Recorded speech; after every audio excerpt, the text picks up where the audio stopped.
There are roughly 65 million Gen Xers in America today. That is almost exactly the same population size as the baby boomers.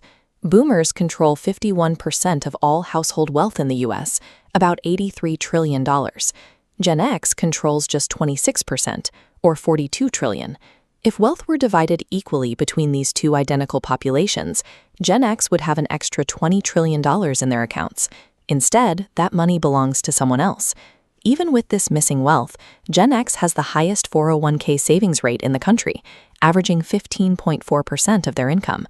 By this metric, they are the most disciplined savers in the nation. At the same time, this group carries the highest average credit card balance of any generation, at $9,600. That is 40% more credit card debt than the boomers or millennials. It is a total contradiction.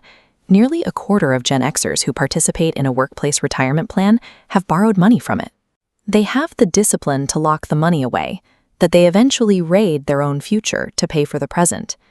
To understand why a single generation behaves with such extreme discipline and such heavy debt, we have to look back at the specific economic landscape they entered 40 years ago. Between 1960 and 1980, the U.S. divorce rate doubled. Women entered the workforce in record numbers, but the cultural infrastructure to support them, like daycare or after-school programs, didn't exist yet. The result was an entire generation where 40% of the kids were raised as latchkey kids. When you grow up letting yourself into an empty house and fixing problems alone at age 10, you learn a hard lesson. You learn that the system isn't going to help you, and the adults aren't coming to the rescue. Economists call this the depression baby effect. Research shows that if you live through a major market crash during your formative years, your brain treats the stock market as a permanent danger. You invest less, and you remain pessimistic for decades, even after the market recovers. Gen X lived through this repeatedly. Many started their first real jobs in the late 90s, only to watch the dot-com bubble burst and cut their early 401k balances in half in less than 2 years. They spent years clawing that money back, only for 2008 to hit. They bought family homes at the absolute peak of the largest housing bubble in history, leaving a huge portion of the generation trapped in underwater mortgages for over a decade. Surviving 8 recessions creates a very specific mindset. Gen X is both cynical and disciplined because this trauma taught them to distrust the system while simultaneously terrifying them into maxing out their 401ks to avoid old age poverty. While Gen X was entering the workforce, corporate America was changing the deal. In the early 80s, executives realized they could use a new tax loophole, the 401k, to dump pension liability off their balance sheets and directly onto their workers.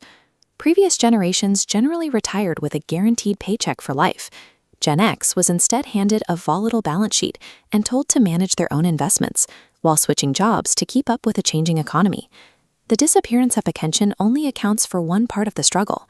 The rest of the gap comes from the unique mathematical squeeze of the sandwich generation. Today, 54% of Americans in their 40s are financially supporting both an aging parent and an adult child at the same time. This is an industrial-scale burden that no previous generation has faced on this level. This means writing checks for a parent's memory care or medical bills while also covering car insurance for a daughter who is still finding her feet. Relying on credit cards and 401k loans reflects the strict mathematical impossibility of forcing one paycheck to do the job of 3.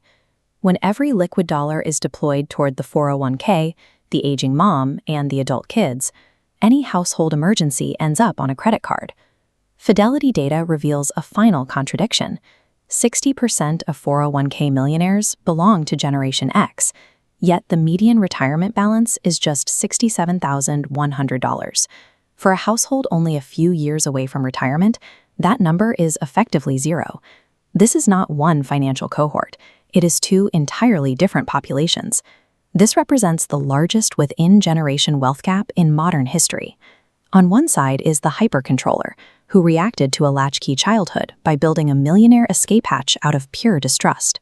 On the other is the quiet conformist, who did everything right but simply ran out of financial margin because they cared for everyone but themselves.